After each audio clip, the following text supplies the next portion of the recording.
Welcome है आज आपका हमारे यूट्यूब चैनल आयुर्वेदा इन ईजी वे में। आज हम लोग पढ़ने जा रहे हैं नया टॉपिक हिमराइड्स, जो कि एक्सेल का इम्पॉर्टेंट टॉपिक है और ये हर साल आपके एग्ज़ाम में 5 मार्क्स 10 मार्क्स और फिर 15 मार्क्स में ज़रूर आता है। तो सबसे पहले हम लोग जानते हैं कि हिमराइड्स का मतलब क्या होता है। तो ये दो वर्ड से मिल करके बना हुआ है, हिम और रूज। तो हिम का मतलब होता है ब्लड और रूज का मतलब होता है फ्लोइंग, मतलब कि जिसमें कि क्या होता है कि ब्लीडिंग होती है ना, फ्लोइंग ब्लड, मतलब कि जिस डिजीज़ में क्या हो रहा है कि ब्लीडिंग हो रही है। दूसरा कि इसका नाम होता है पाइल्स। तो पाइल्स का मतलब होता है अ बॉल यानी मास, यानी जिसमें क्या होता है कि एक मास लाइक स्ट्रक्चर बाहर आ रहा है। तो मेनली जो हिमराइड्स या पाइल्स होता है, इसमें एनस के थ्रू ब्लीडिंग होती है पेशेंट को और एक मास बाहर आता है। तो ये दो इसके मेन सिम्टम्स हैं। ओके, तो देखिए इसमें क्या होता है कि downward sliding of anal cushion एब नॉर्मली ड्यू टू स्ट्रेनिंग या फिर अदर काजेस। तो ये जो एनल कुशन है, यही जो है क्या होता है कि जब बाहर आते हैं तो ऐसा लगता है कि कोई मास बाहर आ रहा है ना। फिर डेफिनेशन क्या है, तो हिमराइड्स क्या है, सिम्टोमेटिक है ना, क्योंकि ऑब्वियस सी बात है आपको ब्लीडिंग हो रही है प्लस मास बाहर आ रहा है। तो नॉर्मली तो आपके एनस से ना ही ब्लीडिंग होती है ना ही एनल कुशन बाहर आते हैं। तो सिम्टोमेटिक इनलार्जमेंट है इंटरनल हिमोरॉयड वेनस प्लेक्सस। देखिए हमारी जो पूरी जीआईटी है वो एक ट्यूब है, ठीक है। तो इसकी ये जो ट्यूब है, तो इसकी ट्यूब में यहाँ पे आर्टरी और वेंस भी हैं, इनकी सप्लाई भी है। तो जो यहाँ पे आपके नीचे जो एनल वॉल है, यहाँ पे भी कुछ वेनस प्लेक्सेस होती हैं। तो जब ये वेनस प्लेक्सेस इनलार्ज्ड हो जाती हैं और फिर ये बाहर की तरफ आने लगती हैं, तो उसी को क्या कहते हैं, हिमोरॉयड बोलते हैं, है ना।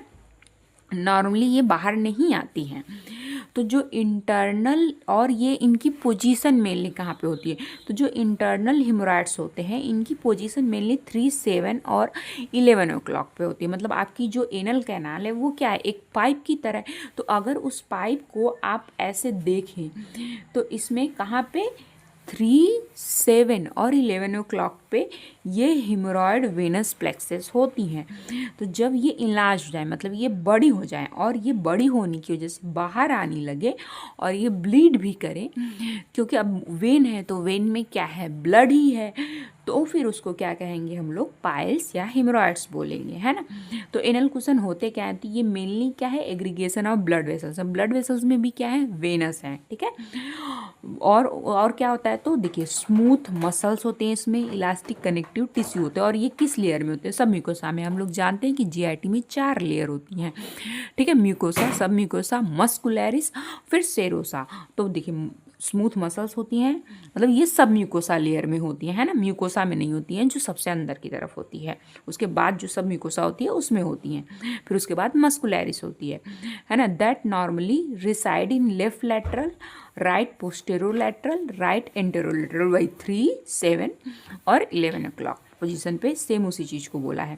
फिर इनके टाइप क्या है अकॉर्डिंग टू एनाटॉमी, तो इंटरनल हो सकता है, एक्सटर्नल हो सकता है, इंटरनो एक्सटर्नल। इंटरनल का मतलब क्या है कि अंदर की तरफ है, तो एबोडेंटेड लाइन है, तो ये म्यूकोसा से ही ढका हुआ रहेगा, क्योंकि एबोडेंटेड लाइन है तो वहाँ पे स्किन नहीं होती है, ये पेनलेस होता है, ठीक है।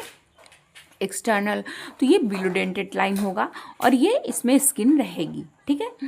एक इंटरनो एक्सटर्नल मतलब ये क्या होता है कि इसमें एबव और बिलोडेंटेड लाइन दोनों होगा, है ना। फिर दूसरा क्लासिफिकेशन क्या है कि अकॉर्डिंग टू पोजीशन, जैसे प्राइमरी हेमोरॉइड्स क्या है कि जो 3, 7 और 11 o'clock पोजीशन पे होते हैं। अब जरूर जैसे मेनली जो मेन हिमोरॉयडल प्लेक्सेस होते हैं वो 3, 7, 11 o'clock, बट ऐसा नहीं कि यहाँ पे कोई वेनस सप्लाई नहीं होगी, यहाँ पे भी होगी। तो अगर यहाँ पे जो पाए जाते हैं इन तीनों के अलावा, उनको हम लोग क्या बोल देंगे, सेकेंडरी हेमोरॉइड्स, ठीक है। तीसरा क्लासिफिकेशन अकॉर्डिंग टू प्रोलैप्स है। तो देखो फर्स्ट डिग्री, सेकेंड, थर्ड और फोर्थ डिग्री।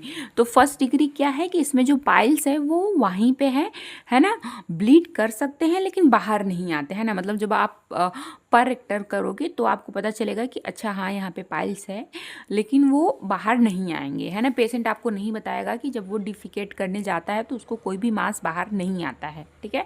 दूसरा सेकेंड डिग्री, तो सेकेंड डिग्री में जब वो डिफिकेट करने जाएगा तो वो बाहर तो आएगा बट वो खुद ही चला जाएगा, है ना, उसको मैनुअली नहीं करना पड़ेगा। जबकि थर्ड डिग्री में जो है इसमें पाइल्स बाहर आएगा और उसको मैनुअली करना पड़ेगा, ठीक है। और इसमें ब्लीड भी करेगा, है ना।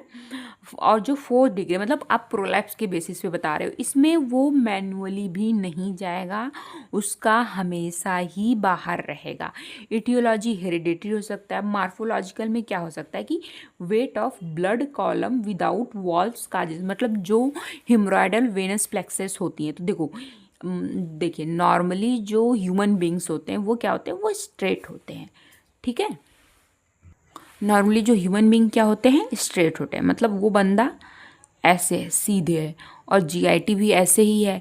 तो ये जो वेनस प्लेक्सेस है वो यहाँ पे है ना।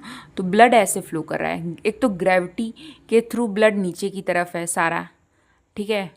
जैसे नॉर्मल जो जो दूसरे एनिमल्स होते हैं वो ऐसे होते हैं, तो उनमें ब्लड ऐसे फ्लो कर रहा है, तो उन पर ग्रेविटी नहीं काम कर रही है। दूसरा, इनमें कोई वॉल्स नहीं है जो कि इनको रोक पाए, तो वो और ऐसे, तो ये एक तो ये वॉल्स की वजह से, दूसरा ग्रेविटी की वजह से ये प्रेशर वैसे ही इन पे क्रिएट हो रहा है। और क्या दिक्कत हो सकती है कि वेन्स इन जो लोअर रेक्टम होती हैं वो सब म्यूकोसल में होती हैं, जबकि जो वेन्स इनके एबव वाली होती है, मतलब जो एनस की एबव वाली होती हैं वो मस्कुलर में जाती है। तो जब वो मस्कुलर में जाती हैं तो जो मसल्स जब वो कॉन्ट्रैक्ट करेंगी, ठीक है, क्योंकि मसल्स तो कॉन्ट्रैक्ट और रिलैक्स करेंगी, तो जब वो कॉन्ट्रैक्ट करेंगी तो क्या होगा, तो जो इसकी ऊपर वाली वेन्स होंगी वहाँ पे जब वो कॉन्ट्रैक्ट करेंगी तो यहाँ वाला जो ब्लड होगा वो नीचे इसमें आएगा, है ना, कॉन्ट्रैक्ट करने की वजह से। तो इस वाली वेन्स पे जो जो आपकी हिमोरॉयडल वेन है उन पे प्रेशर पड़ेगा, यहाँ पे ब्लड का फ्लो ज़्यादा बढ़ जाएगा, ठीक है।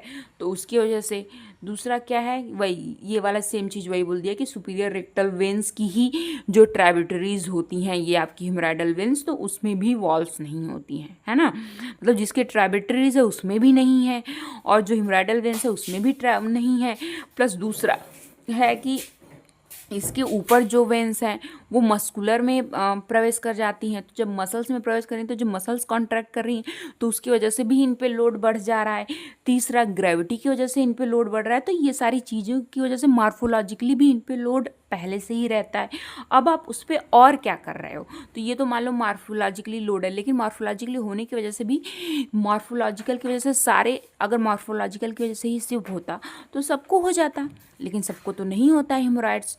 लेकिन आप और चीज़ों की वजह से आप लोड बढ़ाओगे तो होगा, जैसे आपने स्ट्रेनिंग किया डायरिया की वजह से, कॉन्स्टिपेशन की वजह से, ओवर परगेशन, प्रेगनेंसी की वजह से, carcinoma rectum, portal hypertension rare होता है ना। मतलब इन सब की वजह से आप क्या कर रहे हो, आप और ज़्यादा स्ट्रेनिंग कर रहे हो, डायरिया आपको हो रहा है, तो और प्रेशर वहाँ का बढ़ रहा है आपके रेक्टम का, है ना, तो उसकी वजह से होगा, ठीक है। क्लिनिकल फीचर क्या होगा, तो ब्लीडिंग मैंने आपको बता दिया था कि ब्लीडिंग होगा, मास पर रेक्टम आएगा ही आएगा। दूसरा, डिस्चार्ज म्यूकार्ड, है ना, प्लूराइटिस, ठीक है। एनीमिया सेकेंडरी क्योंकि ब्लीडिंग हो रही है, ठीक है।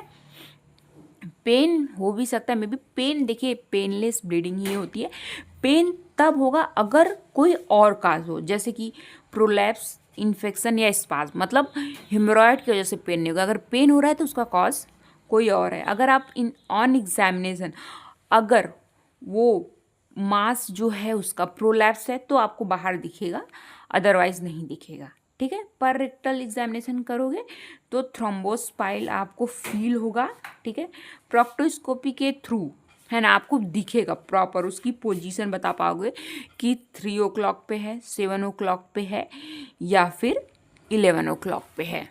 फिर हम लोग इसके कॉम्प्लिकेशन देखेंगे। तो देखो जो हिमराइड्स है वो मेनली क्या है, एक वेन है, ठीक है। तो वेन के कॉम्प्लिकेशन क्या हो सकते हैं, तो वेन में स्ट्रैंगुलेशन हो सकता है, थ्रोम्बोसिस हो सकता है, उसमें अल्सरेशन हो सकता है, गैंग्रीन हो सकता है, पोर्टल पाइमिया हो सकता है। मतलब जो एक वेन के कॉम्प्लिकेशन हो सकते हैं वही कॉम्प्लिकेशन हिमराइड के भी होंगे, ठीक है। मैनेजमेंट में क्या करोगे, अगर फर्स्ट डिग्री है, ठीक है, मतलब अभी उसमें ब्लीडिंग हो रही है या फिर नहीं भी हो रही है लेकिन मास बाहर नहीं आ रहा है, वो वहीं पे है, तो आप केवल लाइफस्टाइल मॉडिफिकेशन करोगे, है ना। तो उसमें क्या क्या करोगे, पहला तो उसका वाटर इनटेक, क्योंकि वो क्या कर रहा होगा, उसका इटियोलॉजी ही की वजह से हो रहा होगा, वो स्ट्रेनिंग कर रहा होगा, उसके में डायरिया होगा या ओवर परगेशन होगा, इसी की वजह से मेनली ऐसे पेशेंट्स में कॉन्स्टिपेशन ही होता है। तो कॉन्स्टिपेशन हम उसका सही करने की कोशिश करेंगे, है ना। तो वाटर इनटेक बढ़ाएंगे, उसको बोलेंगे कि फाइब्रस डाइट को इनटेक करो, लैक्सेटिव उसको हम खुद देंगे, और कहेंगे उसको कि एक ऐसा डिफेकेटरी पोजीशन एडॉप्ट करो जिससे स्ट्रेनिंग कम हो। नॉर्मली जो वेस्टर्न टॉयलेट होते हैं उसको उसको हम लोग नहीं बोलेंगे, हम लोग बोलेंगे जो इंडियन स्टाइल टॉयलेट है वो यूज़ करो आप, है ना। ब्लीडिंग अगर हो रहा है तो डैस्मिन दे सकते हो आप, आयुर्वेद में जैसे कि प्रवाल पिष्टी दे सकते हो, है ना। उसी रासव दे सकते हो, अलग अलग चीज़ें हैं आयुर्वेद में तो देने के लिए आपको, ठीक है। फिर अगर सेकेंड डिग्री है तो सेकेंड डिग्री है मतलब कि बाहर आ रहा है लेकिन खुद ही जा रहा है, तो आप पहले फर्स्ट ट्रायल दोगे उसको, लाइफस्टाइल मॉडिफिकेशन आप करवाओगे। फिर सेकेंडरी इंटरवेंशन, अगर आपने लाइफस्टाइल मॉडिफिकेशन किया और उसको आराम हो गया तो ठीक है, नहीं आराम हुआ तो, है ना, तो आप एक तो इंजेक्शन स्क्लेरोथेरेपी दे सकते हो, बैंड लाइगेशन। इंजेक्शन स्क्लेरोथेरेपी में आप क्या दे सकते हो, टेट्राडेकाइल सोडियम या सोडियम ओरेट या फिर 5% फिनॉल देते हैं, ठीक है। अब वो कहाँ देते हैं, तो एपेक्स ऑफ पेडिकल पे देते हैं, ठीक है। और ये हर एक 6 वीक पे इसको रिपीट करते हैं और रीअसेसमेंट किया जाता है ना। जब वो एकदम पूरी तरह से वो क्या हो जाएगा, ख़त्म हो जाएगा, तो फिर वहाँ पे हम लोग उसको छोड़ देंगे। तो इससे होता क्या है, फाइब्रोसिस होते हैं ना, वहाँ के जो टिश्यू होते हैं वो मर जाते हैं। तो जब वो मर जाएंगे तो वहाँ पे क्या होगा, एक स्कार बन जाएगा, है ना।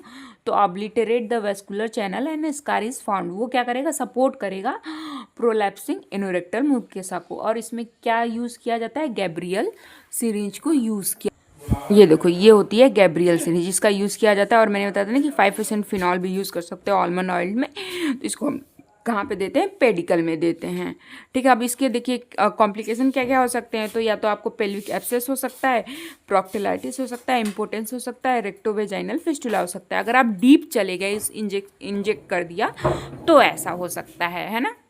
फिर दूसरा क्या है, बैंड लाइगेशन। तो बैंड लाइगेशन में क्या है, इसको बैरेंस बैंडर जो होता है वो यूज़ किया जाता है, एक डिवाइस होती है। इसके द्वारा हम लोग क्या करते हैं कि slip tight elastic band on to the base of pedicle of each haemorrhoid, है ना, applied to semi above dentate line. अब देखो ये जो पेडिकल है तो इसके 2 सेमी एबव पे यहाँ पे एक बैंड जो होता है उसको टाइट बांध दे रहे हैं। तो देखो ये वेन्स है ना, इसमें क्या होता है, ब्लड की सप्लाई है। अगर आप इसको किसी बैंड को एकदम टाइटली बांध दोगे, यहाँ पे ब्लड सप्लाई रुक जाएगी। तो जब कहीं पे ब्लड सप्लाई रुक जाएगी तो वहाँ पे क्या होगा, इस्चेमिक नेक्रोसिस हो जाएगा। और इस्चेमिक नेक्रोसिस की वजह से वो वहाँ पे क्या हो जाएगा, वो सूख जाएगा। तो यही चीज़ यहाँ पे हो रही है। मेनली ये मतलब किए जाते हैं किसमें, सेकेंडरी पाइल्स में, क्योंकि प्राइमरी पाइल्स में आप क्या करोगे, पहले तो लाइफस्टाइल मॉडिफिकेशन करोगे, अब वो फिर भी नहीं होगा, देन आप जा सकते हो इंजेक्शन स्क्लेरोथेरेपी या फिर बैंड पे। अब ये कब किए जाते हैं, ये 3 वीक्स पे, मतलब इसको आप रिपीट कर सकते हो। ये देखो, ये है आपका बैरेंस बैंड इंस्ट्रूमेंट, है ना। इसी में यहाँ पे आप क्या करोगे, उसको जो आपका बैंड है यहाँ पे वो करके फिर पेडिकल पे इसको आप लगा दोगे। देखो हम लोग सर्जिकल इंटरवेंशन देखो प्राइमरी और सेकेंडरी है, ठीक है, आपने उनको किया। लेकिन अगर 3rd और 4th डिग्री में मेनली सर्जिकल इंटरवेंशन करते हैं, प्राइमरी और सेकेंडरी में नहीं किया जा सकता है, नहीं मतलब किया जाता है मेनली सर्जिकल इंटरवेंशन, है ना। तो इसमें आप लोग क्या कर सकते हो, एक तो ओपन हेमेरोइडेक्टोमी होता है, दूसरा क्लोज्ड होता है, रेक्टल एडवांसमेंट फ्लैप होते हैं, फिर पीपीएस होता है। तो ओपन का मतलब क्या होता है कि इसमें हम लोग जो पेडिकल है उसको क्या करेंगे, तो यहाँ पे जो वेसल्स है उसको पहले लाइगेट करके पूरा ये जो पेडिकल जो आपका मांस बाहर आ रहा है उसको एक्सरसाइज कर देंगे। एक्सरसाइज करने के बाद इसको ऐसे ही छोड़ देते हैं, जबकि मतलब जो घाव बना उसको ऐसे ही छोड़ दिया खुद से हील होने के लिए। जबकि क्लोज्ड, इसका नाम से ही क्लोज से पता चल रहा है कि बंद। तो ये जो घाव बना इसको हमने क्या किया, यहाँ पे सूचर लगा दिया, है ना। और दूसरा ये क्या है, procedure for prolapse and haemorrhoids. तो ये जब प्रोलैप्स हो गया है, मतलब रेक्टल प्रोलैप्स में किया जाता है या फिर हिमोरॉइड्स में किया जाता है, इसको स्टेपल टेक्निक भी कहते हैं। मतलब आप क्या करें, कोई स्टेपल लगा रहे हो वहाँ पे। तो देखो इसके क्या है कि बोथ, इन दोनों का प्रोसीजर सेम ही है कि both involve ligation and excision of the haemorrhoid, but in open technique the anal mucosa and skin are left open, ठीक है, to heal by secondary intention. In close the wound is suture, close में suture कर दोगे। जबकि PPH या फिर staple technique क्या है, तो utilise a bespoke circular stapling device to excise a cylinder of mucosa, मतलब म्यूकोसा और सब म्यूकोसा, जो उसकी पूरी स्किन है जीआईटी की, म्यूकोसा और सब म्यूकोसा पूरा, उसको आप क्या कर रहे हो, एक्सरसाइज कर दे रहे हो। लेकिन उसके साथ साथ उसके अंदर जो वेसल्स है उसको भी आप एक्सरसाइज कर रहे हो, है ना। क्योंकि ये देखो, ये जब ऐसे बाहर आ रही है तो इसके अंदर में म्यूकोसा में ही तो वो जो हिमोरॉइडल वेसल्स होती हैं वो होती हैं। तो इसके ऊपर पहले म्यूकोसा रही होगी, है ना, फिर उसके नीचे ही तो सब म्यूकोसा रही होगी, फिर उसके अंदर ही तो अब इसी सब म्यूकोसा में वेसल्स रहे होंगे। तो ये पूरा इसने क्या किया, काट के निकाल दिया, ठीक है। Above the dented line while simultaneously stapling, है ना। तो यहाँ पे क्या कर रहे थे, सूचर लगा रहे थे, तो सूचर की जगह पे हम यहाँ पे क्या कर रहे हैं, स्टेपलिंग कर रहे हैं, है ना। और वो भी स्टेपलिंग के लिए एक मशीन का यूज़ कर रहे हैं, बस इतना हो रहा है। Ends together done only for prolapsed piles, केवल प्रोलैप्स्ड पाइल के लिए यूज़ किया जाता है। पोस्ट ऑपरेटिव में आप सिस बार दोगे, एंटीबायोटिक्स, लैक्सेटिव, एनाल्जेसिक और लोकल एनेस्थेटिक्स दोगे। ओके, देखो ये मशीन है आपकी जो कि स्टेपल टेक्निक के लिए यूज़ की जाती है ना। इसी का यूज़ करके हम लोग स्टेपलर हेमोरोडोपेक्सी करते हैं। मेनली हम लोग कर क्या रहे हैं, देखो ये है आपका ऐसे निकला हुआ है ना, ठीक है। तो हम लोग क्या कर रहे हैं इसमें से कि वो जो ऐसे कोई मशीन है स्टेपलर वाली, अब उसको यहाँ पे वो गई ऐसे, ठीक है, ऐसे और ऐसे। तो इसने क्या किया, इसको यहाँ से काटा, और काटने के बाद इसको निकाल के फिर ये वाली जो ये काटने के बाद इसको काट के यहीं पे इन दोनों को अपने पास में स्टेपल भी कर दिया। नॉर्मली वाले में हम लोग क्या करते हैं, यहाँ पे सूचर लगाते हैं, सूचर की जगह पे हम लोग यहाँ पे स्टेपल कर दे रहे हैं तुरंत ही उसी मशीन की सहायता से, है ना। तो ये फ़ायदा हो रहा है वहाँ पे कि ये वाली जो होती है वो लेस पेनफुल होती है इसकी तुलना में, और इसमें ब्लीडिंग भी कम होती है। सो गाइस, ये आपका वीडियो ख़त्म होता है। अब ये देखिए, जो हमने आपको यहाँ पे सर्जिकल इंटरवेंशन और ये सारी चीज़ें पढ़ाई हैं, तो अगर ये 5 मार्क्स में आते हैं तो आप लोग ऐसे मतलब लिख दीजिए। अगर ये 5 मार्क्स की जगह पे अगर ये 10 मार्क्स में आते हैं केवल ट्रीटमेंट, तो आपको इसी को क्या करना है, बढ़ा के लिख देना। तो अब बढ़ा के कैसे लिखेंगे, तो आप पोस्ट ऑपरेटिव बता देंगे, फिर उसके बाद ये LA में होता है, स्पाइनल में होता है, मतलब ऑब्वियस बात है ये स्पाइनल में या फिर जनरल में होगा जो भी सर्जिकल इंटरवेंशन होते हैं। तो आपको पोस्ट ऑपरेटिव जो भी आपकी ड्रेसिंग वगैरह होती है, मतलब थोड़ा उसको प्रॉपर प्रोसीजर पूरा लिख देना, है ना। ऐसे आपको लिखना होता है बढ़ा करके। उसी चीज़ को 5 नंबर में आता है तो कैसे लिखना है, 10 नंबर में आता है तो कैसे लिखना है, ये सारी चीज़ें। बट बेसिकली वो है क्या, वो मैंने आपको बता दिया है। अब आपको नेक्स्ट वीडियो में हम लोग बताएंगे कि छाछ सूत्र क्या होता है और उसको कैसे करते हैं। तो उसके लिए आप लोग चैनल से जुड़े रहिएगा, मेरे चैनल को सब्सक्राइब कीजिएगा, और इस वीडियो को अगर अच्छी लगी हो तो उसको लाइक कीजिएगा। Thank you so much.